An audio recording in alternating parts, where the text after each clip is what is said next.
Good afternoon. Welcome. Welcome back to the State Department for so many of you. Welcome to the Ben Franklin Room, newly refurbished.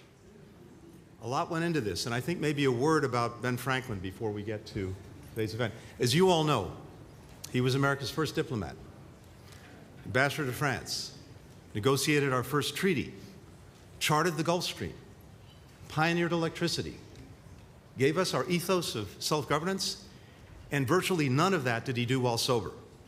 So I leave it to you to draw any conclusions. Mr. President, all of our distinguished guests, welcome to the State Department. And to our guest of honor, Secretary Clinton, welcome home.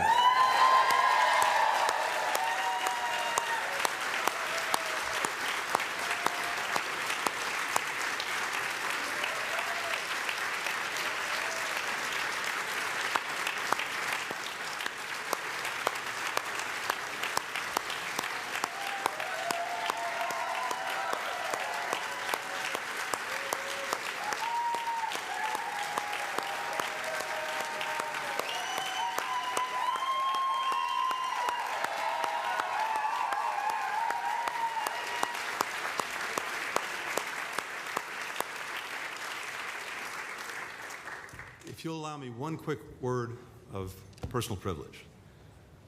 One of the great honors of my life was working for President Clinton.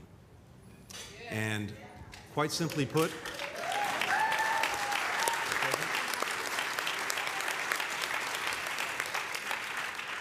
I would not be standing here were it not for the man standing right there. Thank you, Mr. President.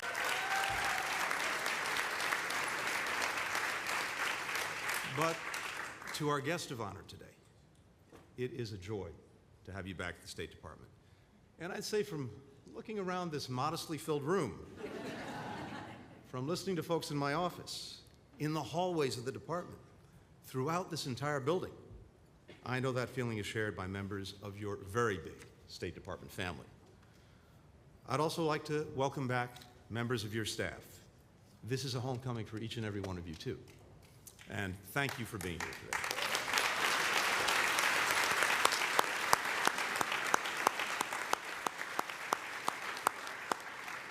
Now, truth be told, I've also borrowed liberally from your staff because we have so many people who continue to lead this enterprise who are working side by side with Secretary Clinton.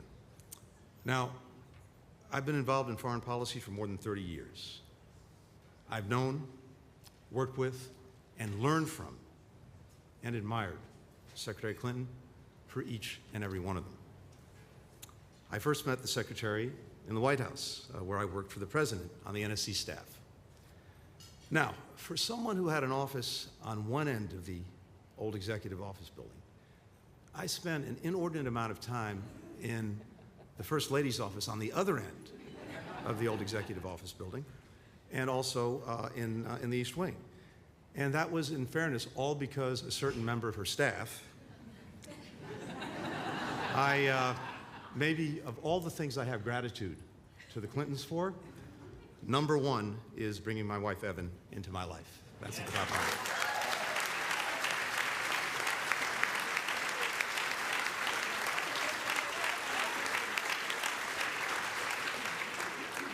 Now, as the Secretary knows very well, the walk to the Secretary's office on the 7th floor is a little bit awe-inspiring. It's a little bit humbling.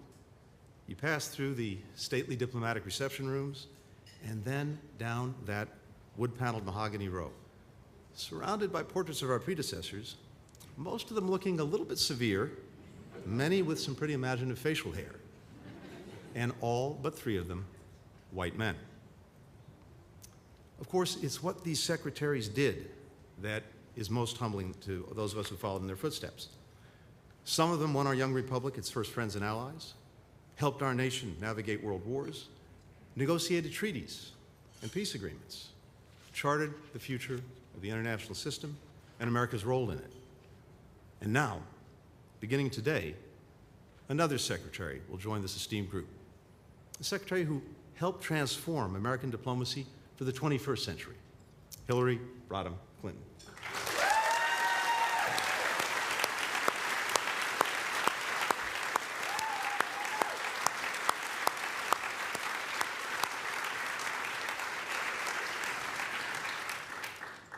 In the Cold War period, Secretary George Marshall urged the folks working with him, and especially his policy planners, as he put it, to look ahead, not into the distant future, but beyond the smoke and crisis of current battle, far enough ahead to see what the emerging form of things to come will look like, and outline what should be done to meet and anticipate them. Secretary Clinton had this vision. From the outset, she pledged, and I quote, to deal with the urgent, the important, and the long term, all at the same time. That means managing day in, day out crises, which she did incredibly deftly, including by brokering a landmark ceasefire in the Middle East that saved lives and restored desperately needed stability. But it also meant pursuing an affirmative and principled vision for America's role in the world. Secretary Clinton led the push to strategically rethink where, with whom, and how America engages, especially in the Indo-Pacific, where she rightly recognizes the region that would determine the trajectory of the 21st century. In her very first trip as secretary, she set off for Japan, Indonesia, South Korea, and China. She launched new strategic dialogues, including with the Philippines and India, opened our mission to ASEAN, elevated our focus on the extraordinarily complex relationship with China. And this was just one region. Secretary Clinton was able to see over the horizon in every single one of them. Beyond any part of the world, the Secretary saw that to be more effective, diplomacy needed to widen its aperture. She recognized that the days of engaging primarily with governments were over, that shaping our diplomacy in a way that meets people where they are depends on our ability to listen, to learn, to hear them. Students, youth leaders, business owners, women and girls, journalists, human rights defenders, democracy activists, these two were America's essential partners. She held town halls and town interviews wherever she went, from Tokyo to Bishkek to Nairobi to Islamabad. She got out of government ministries and into communities, and by doing so, she encouraged people across this department to do the same thing, and that, in turn, enhanced our standing and our influence around the world. The Secretary also elevated new diplomatic priorities, like economic statecraft, public health, energy security, and critically, empowering women and girls. For as long as she was a public servant, that is virtually her entire adult life, Secretary Clinton led with and helped shape, for the better, our values, American values, not just by declaring that women's rights are human rights, but fighting to make sure that the rest of the world actually recognized this and respected these rights as well. She was the first Secretary of State to declare and uphold an inalienable truth. Gay rights are human rights, and human rights are gay rights.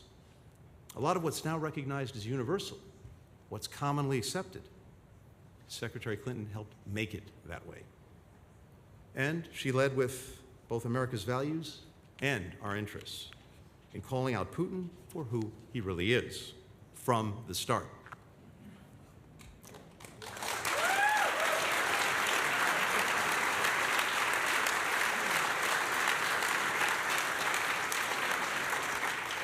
To make sure that America could more effectively lead and drive global good in the world, Secretary Clinton modernized and updated how we actually do diplomacy.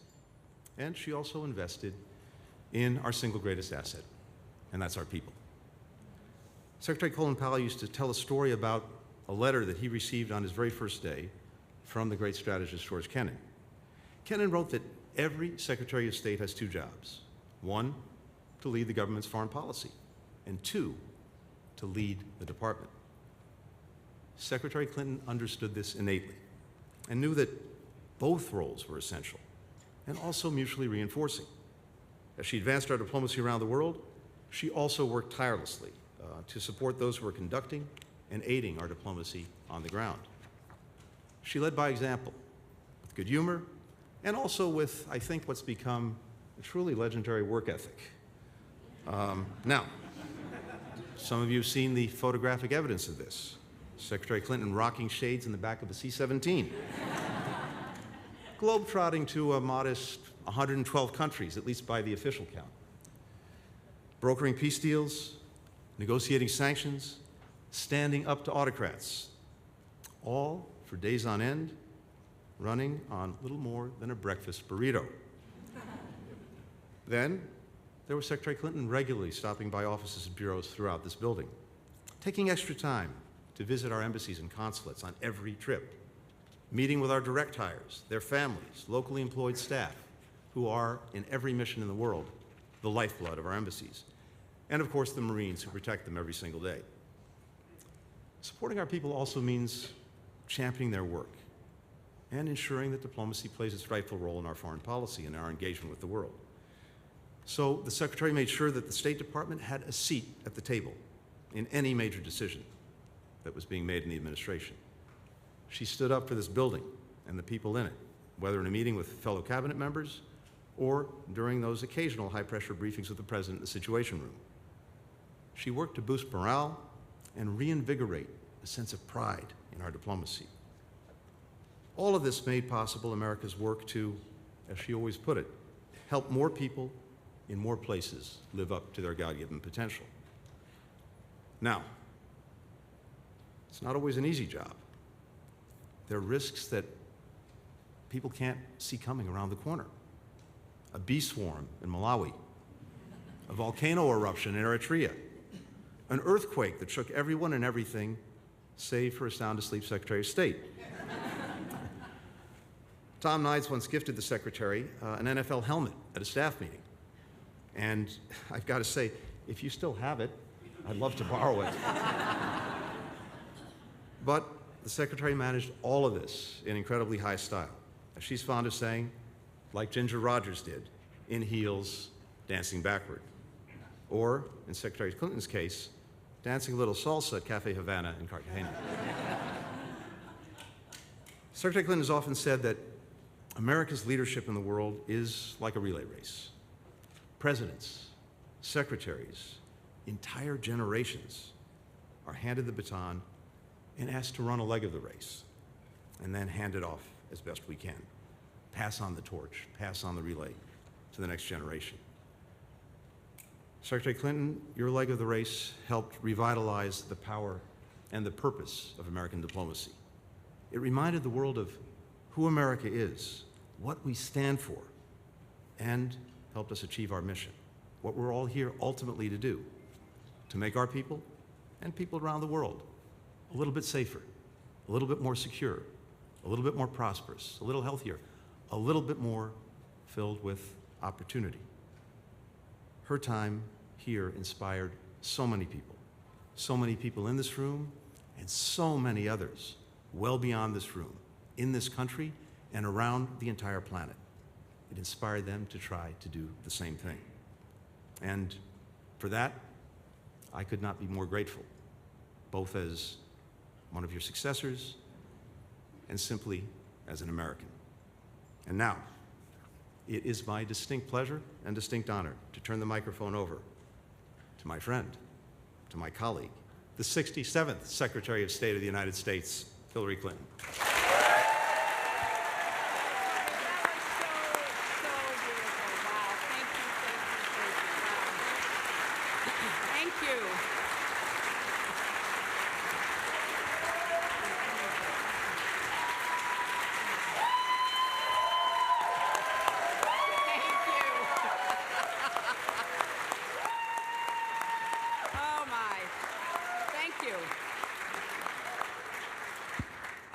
It is such a joy to be here with all of you and to be in this newly refurbished, incredible Ben Franklin room. We are the first people seeing it, and I am so excited to see how this will continue creating opportunities for people to come together, to work together in such a beautiful setting. Let me start by thanking Secretary Blinken.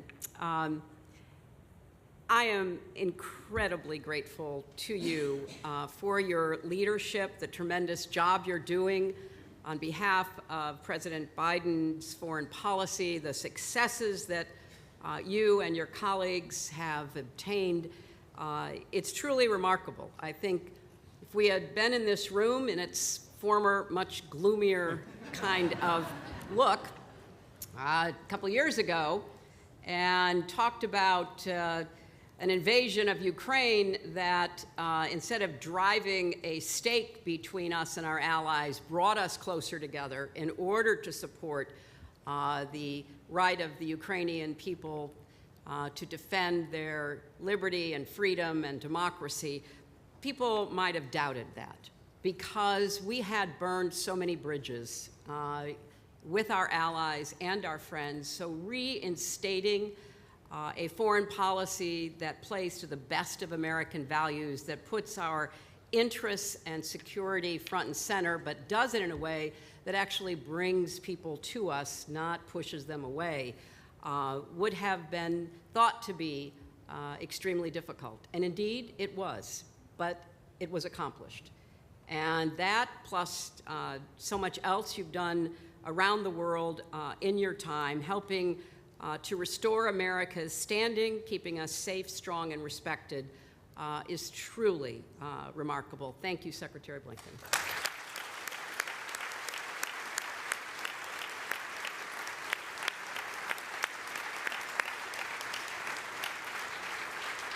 I also want to acknowledge Secretary John Kerry, who I see over there, my successor, and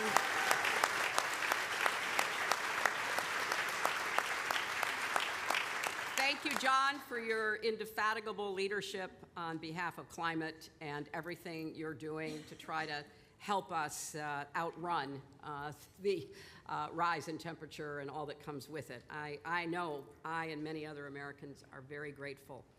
And I want to acknowledge Evan Ryan. It is absolutely true that really the reason I, as First Lady, got to meet this young, very eager foreign policy staff member is because he was always in our office. Now, some people, as Milan Verveer, my wonderful friend and chief of staff in the second term of the Clinton administration, will remember some people were there because they had business they wanted to talk to us about. Some people were there because Milan had a giant drawer of candy, which was a way of enticing people to come and talk about business. But you were there for another purpose. And I could not be prouder to have Evan here.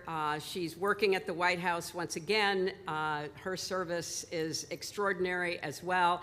And I love the fact that they met during the Clinton administration. So thank you.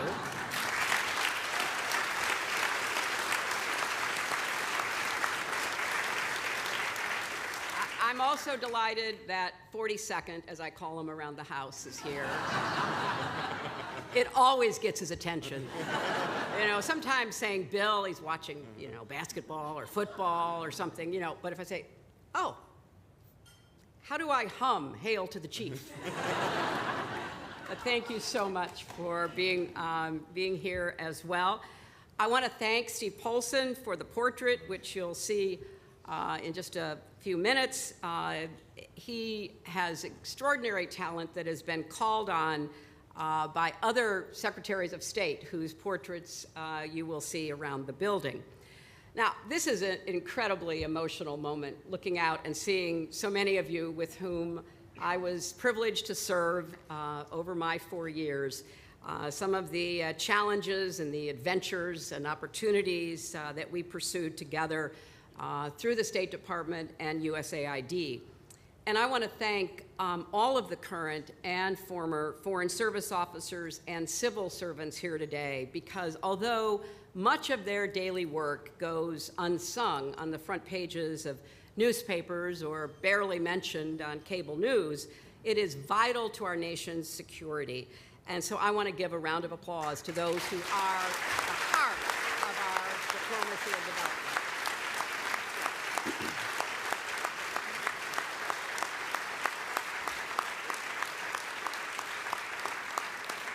When I came into this building now 14 years ago, hard to believe, I knew there was something very special about this place, and that having the singular honor of leading the State Department and USAID would be an incredible, both personal and professional experience.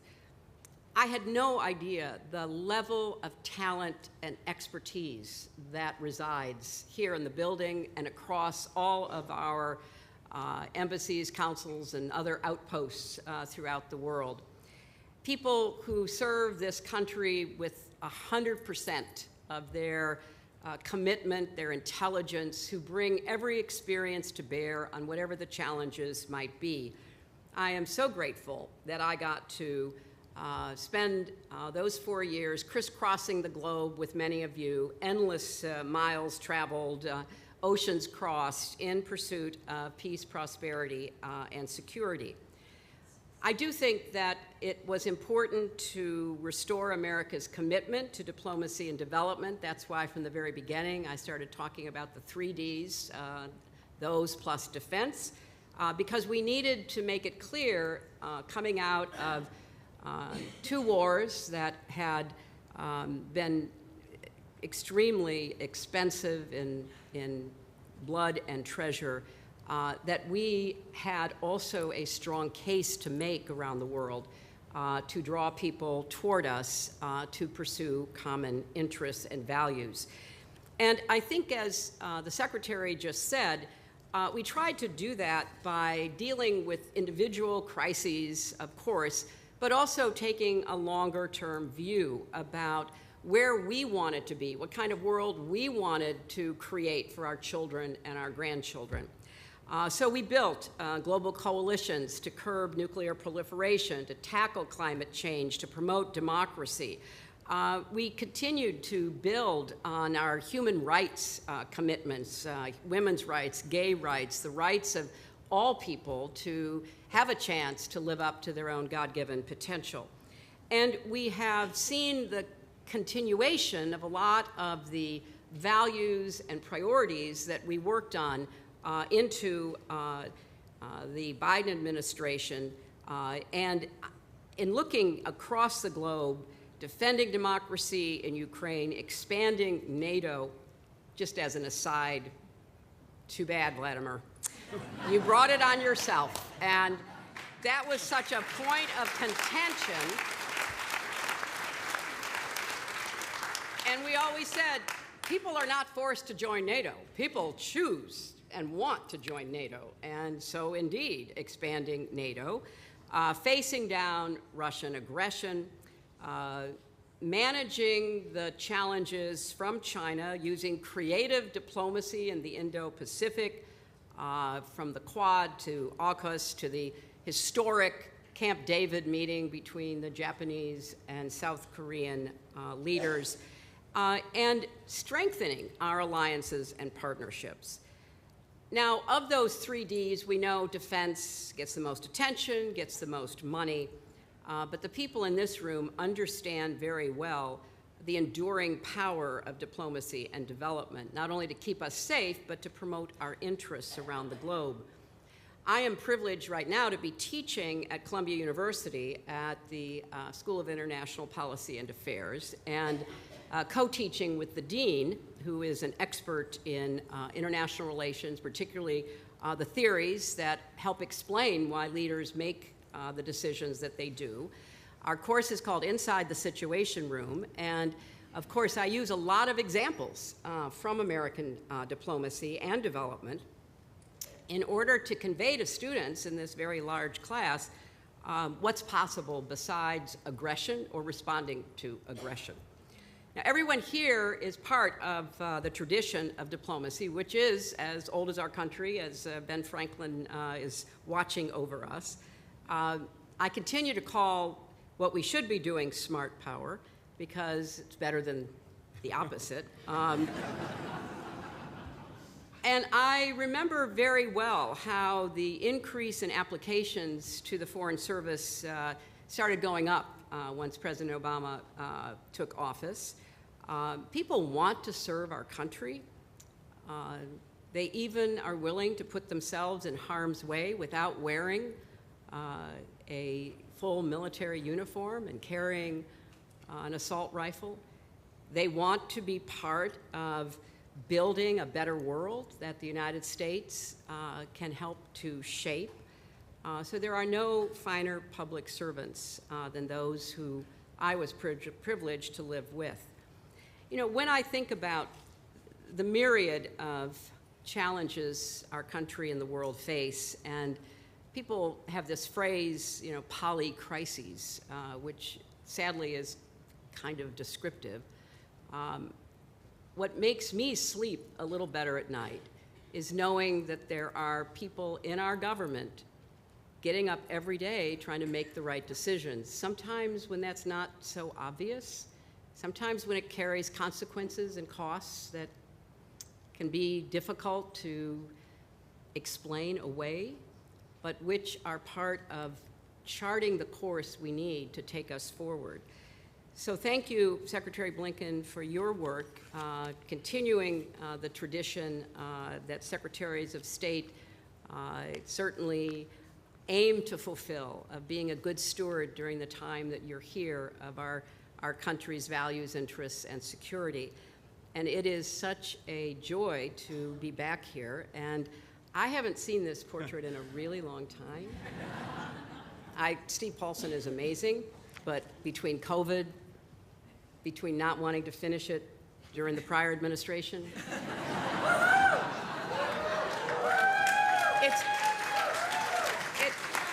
it's been a while.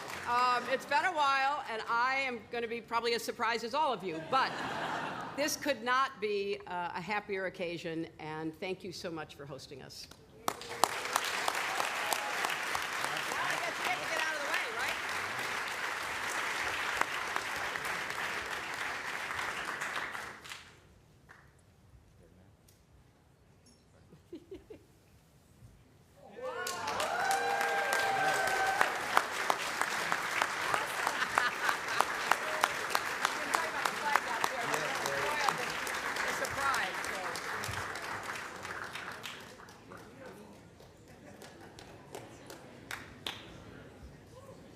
It was COVID. We couldn't get into the State Department.